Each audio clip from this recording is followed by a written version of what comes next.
Hello, everyone. This is the one and only the Perpetuating Party of Patriots, and today we are going to be taking a detailed look on why Caillou is fascist propaganda.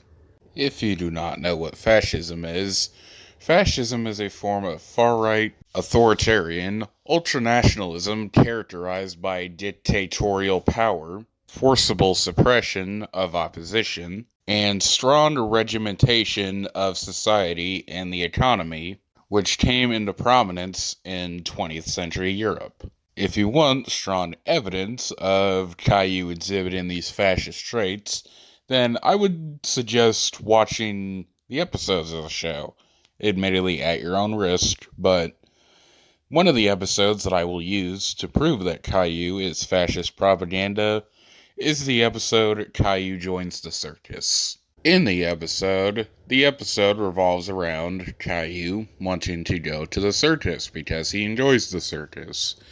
And his parents say that he can go, but not right on that day. But instead, it will be tomorrow or maybe the next day. And Caillou, being the fascist that he is, does not approve of this. And in order to try to convince his parents to go to the circus, he decides to do one of his most effective traits, and you will see its effectiveness throughout most of the show. He exhibits throwing tantrums. Now, given how Caillou's parents are, they will usually 99% of the time give in to Caillou throwing a tantrum, and yes, Caillou tends to do this quite a bit in the show. Another example of Caillou exhibiting fascist traits is typically how he treats his sister. There are many things that Caillou does to his sister throughout the 200 or so episodes of Caillou. One of the most deplorable acts that he does, but falls under the category of being a fascist, is whenever Caillou wants to be the center of attention. Now, Rosie, Caillou's sister, tends to get a decent amount of attention from his parents. However, Caillou does not appreciate that because he is a fascist. And using his fascist tendencies, he will usually, most of the time at least, try to abuse Rosie, using weapons to even pulling her hair and even biting to certain extents.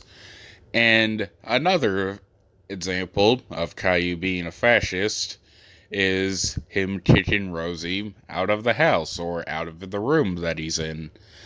And unfortunately, his parents do not see through his fascist attitude, and when he tells his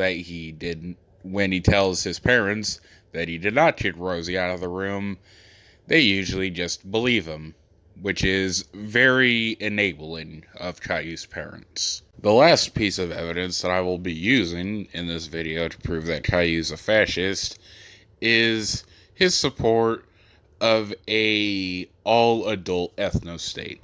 Now, some people may say this is a crazy one, but believe me, it is very true.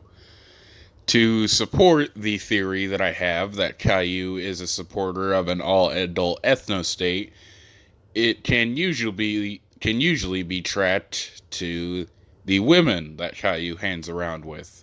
As shown by this comment on the parental guide on Caillou's IMDb page, there is a comment that says, Caillou is often seen hanging out with different women. Overaged women. Caillou is a bad boy.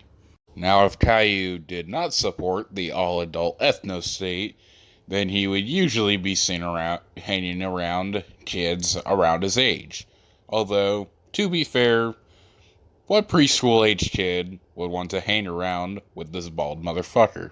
And that, my YouTube audience, is proof that Caillou is in fact fascist propaganda.